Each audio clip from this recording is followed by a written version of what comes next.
Om Sai Ram to all the Sai devotees. By the immense grace of Sri Sainath Maharaj, let us all now heed to the biography of the great apostle of Sri Sai Baba, Pujya Sri Narasimha Swamiji, as narrated in the book As the Flower Sheds Its Fragrance by Dr. G. R. Vijayakumar. My humble pranams to Sri Radhakrishna Swamiji, the direct disciple of Pujya Sri Narasimha Swamiji. Without his blessings, this book would have been unfeasible. Sri Radhakrishna Swamiji guided his disciple Dr. G. R. Vijayakumar, stationed at Bangalore, to compile this invaluable and enlightening book, which is a divine nectar for all the Sai Bhaktas. Today we can find countless Sai literatures that portrays the divine sport of our Sadguru Sai Maharaj. But we can proudly declare that the father of all those Sai literatures is Pujya Sri Narasimha Swamiji. It is inevitable for every Sai devotee to know the biography of this great Ankita of Sri Sai Baba. The services rendered by Pujya Sri Narasimha Swamiji is par excellence. Among millions, only very few are handpicked by Sri Sai Maharaj to be in his service, and out of those blessed souls, Pujya Sri Narasimha Swamiji stands first. He spread the glory of Sri Sainath Maharaj all over India. His voluminous books are a great treasure for every Sai devotee, which has reached every nook and corner of the world. The journey of Pujya Sri Narasimha Swamiji was strenuous and dangerous. Very few knew about this great devotee, and today, by the intuition of Sri Sai Maharaj, I gained courage to share the biography of Pujya Sri Narasimha Swamiji in sequels for the benefit of all the listeners. I request all the devotees to please pay your complete attention to this biography, as that would inculcate Shraddha and Saburi towards our Sadguru Sainath Maharaj, inspire, bless and guide us immensely to trek our spiritual journey successfully. My humble prostrations at the lotus feet of Sri Sainath Maharaj for making me an instrument in this divine seva. Let us start with the message of Pujya Sri Narasimha Swamiji. I searched for a Sadguru all over in the south, in the east and in the west. When I came to Shirdi, I found him in my heart. I wandered ceaselessly. I went to many places and met many great beings. Still, I wandered on. My spiritual hunger was not satisfied till I came over to Shirdi and saw Sai Baba face to face. He stopped my wandering, and with this the wandering of many. At Shirdi, I was given more than I could take. I had at last discovered my Sadguru. He is Sainatha Sadguru, and I live in constant communion with him. I feel forlorn in Sai love. He has possessed me, and I have surrendered my all to that living Chaitanya. Now, let us move on to heed to the biography of Pujya Sri Narasimha Swamiji. Chapter 1, Introduction. Our Gurudev, a short figure, covered in a long shirt and a single dhoti going round the waist like a lungi, broad forehead, fronting a head almost bald, carries a cloth bag that comes down from the shoulder and walks briskly along. The bag holds small packets of Udi from Shirdi, copies of pocket-size Ashtotaram on Sai Baba compiled by him, and pictures of Sai Baba in card size. These are his gifts to the sick and needy that accost him for relief, and the gifts work wonders. As he passes on the Udi, he mutters, Sai Baba Paripurna Siddhirastu. This great soul is worthy of remembrance by any Sai devotee forever. Prior to 1940, all over India, hardly anyone knew about Sai Baba or heard of the place Shirdi. But today, we find temples of Sai Baba in nooks and corners of the country, associations of Sai devotees, satsangs, samads are in plenty. Many have given Baba's name to their children. Many shops, institutions, industries bear Sai Baba's name.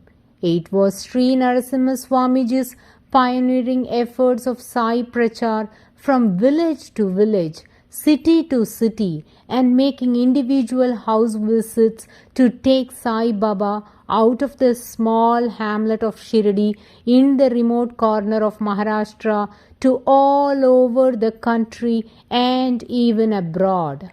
For this purpose, every Sai devotee should be ever grateful for the strenuous efforts of Sri Narasimha Swamiji from 1936 till he attained Mahasamadhi in 1956. When we offer obeisance to Sai Maharaj, our foremost pranams should be to Sri Narasimha Swamiji. Who is Sri Narasimha Swamiji? Who are his parents? How did he live? How did he realize Sai Baba? What are his efforts to distribute the treasure of Sai Baba's grace to one and all? An attempt is made in all humility to tell the fascinating story of this messenger of Sai Baba in the following pages. Chapter 2: Early Years, Birth and Childhood. Bhavani in the Erode district of Tamil Nadu has been known over the centuries as a place of pilgrimage. Thousands of devotees from all over South India visit Bhavani round the year to seek the grace of Lord Sangameshwar and Goddess Bhavani here. The town is situated in the confluence of three rivers, Kaveri, Bhavani and Guptagamani. It is popularly called the Triveni Sangam of Tamil Nadu. A Brahmin couple belonging to Srivatsa Gotram, Venkatagiri Iyer and Angachi Ammal offered daily prayers at the temple of Lord Sangameshwar and Bhavani for the gift of a son. Angachi Ammal's faith in Lord Sangameshwar was reinforced by a chance visit of a sadhu to her home. Knowing her desire, the sadhu asked her to visit Lord Narasimha at Sholangar. Departing, he told her that Lord Narasimha of Sholangar would definitely bless her with a son. Soon after a trip to Sholangar, the most cherished desire of that pious woman was fulfilled. Angachi Ammal became pregnant and the couple was happily looking forward to the arrival of the baby. The day was on Shravan Panchami, August 21st, 1874. On that day, at dusk, around 6:15 p.m., at the time when cattle would return home, the auspicious time considered Goduli Muhurtam, a son was born to Angachi Ammal under most unusual circumstances. At the moment of his birth, the woman was walking towards the cattle shed in the spacious compound of her house. The child, who was later to be known as Sri Narasimha Swamiji, took his birth without warning and with a suddenness and agility that is rare in such cases, even before somebody's assistance would be summoned. The very circumstances of his birth are thus symbolic of the man who, with characteristic agility and energy, was destined to wander the wide open world. Indeed, he was born in the open, in the lap of Mother Earth. The unbound, free soul was greeted by the vast expanse of the sky above. The departing rays of sun had just spread themselves over the lush green landscape, weaving varied patterns of light and shade through the trees. The nearby Bhavani River played melodious music as it flowed gently along the bank, and the tall coconut trees, swinging their leaves gently, seemed to lend graceful rhythm by the gently swaying of their fronds. The child was welcomed as a gift from God. He was weighted in gold and silver, which were then offered to Lord Narasimha of Sholangar in grateful acknowledgments of his grace.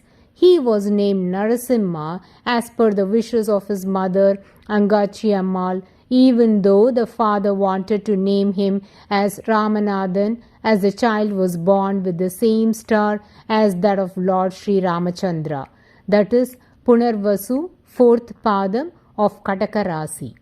The other famed personalities who share this star are Adi Shankaracharya and Ramana Bhagavan. At the time of his birth, auspicious planets were exulting, and since three auspicious planets were in the Lagna, the family astrologer predicted a bright future to the boy, who would evolve to be a great man. He was born in a rich and pious family. His father was a second grade pleader and owned a large area of land. The family had a big house situated in a beautiful, quiet spot on the banks of the river Bhavani. Green paddy fields and coconut groves afforded an ideal landscape to the place. As time passed, Narasimha grew into a fine, handsome boy, well built, agile, and intelligent, with deep set eyes that were immediately captivating. From his infancy, he was joyful, imaginative, clever, and mischievous too. The child was different from other boys. A teacher used to come home and teach the alphabets. Narasimha would gather all the children around him, play jokes on them, and make them do things. Right from his early days, he was a leader. He liked to rule, but never to be ruled. He would never pick a quarrel, but if it came to fighting, he was ruthless opponent. He would not tolerate any injustice, and with his fiery nature, he could be easily roused. He never allowed himself to be fooled by anyone. He was of a very independent nature. Strangely, Narasimha had no close friends and hence no attachments either outside or within the family. His mother pampered him, yet he was not spoiled. All loved him, and his playfulness and mischief endeared him to everyone. He was always full of vigor and looked rather too mature for his age. 3 years after Narasimha was born, that is in 1877, Angachi Ammal gave birth to another son. The younger son was named Lakshmana. Unfortunately, he lived for a short period. When the second son was 3 years old, that is somewhere in 1880, some miscreants kidnapped him, robbed him of his ornaments, and murdered the child. The younger son's death deeply affected the parents. 1 year prior to Lakshmana's death, that is in 1879, the parents in for another shock.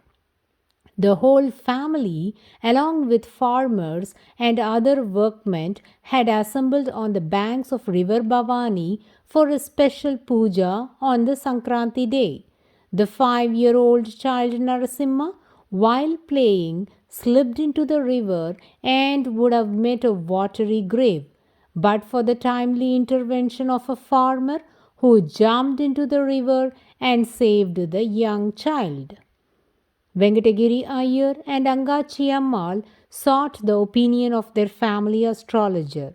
He predicted that Narasimha escaped an untimely death and hence would live for over 80 years. He advised change of place to the parents. He also predicted that Narasimha will be a great person of eminence and would guide the destinies of thousands of persons. But in the same stroke, the astrologer added a tangential remark that there is a possibility of Narasimha renunciating his family to become a sadhu later on. This was indeed an unexpected prediction. The parents, as they had already lost their second son, and if the first son too becomes a sadhu, their lineage would snap. This was quite unthinkable to them. The couple prayed for a divine intervention. Angachi Ammal was 36 years old, and at her earnest request at the temple of Lord Sangameshwar and goddess Bhavani, she and Venkatagiri Iyer took the vows of celibacy for the rest of their lives, so that Narasimha will take up a family life when he grows up. Based on the family astrologer's advice, Venkatagiri Iyer disposed of his house and a great portion of his land property at Bhavani, retaining only few acres of paddy fields and coconut groves, and decided to migrate to Salem, 40 kilometers away from Bhavani. Venkatagiri Iyer changed his residence to Hastinampatti, an upcoming extension in Salem town. He continued his practice as a second grade pleader at Salem. With this, we shall close the first and the second chapters of the biography of Pujya Sri Narasimha Swamiji, and the rest will be continued in the next chapter. Bow to Sri Sai. Peace be to all. Om Sai Ram.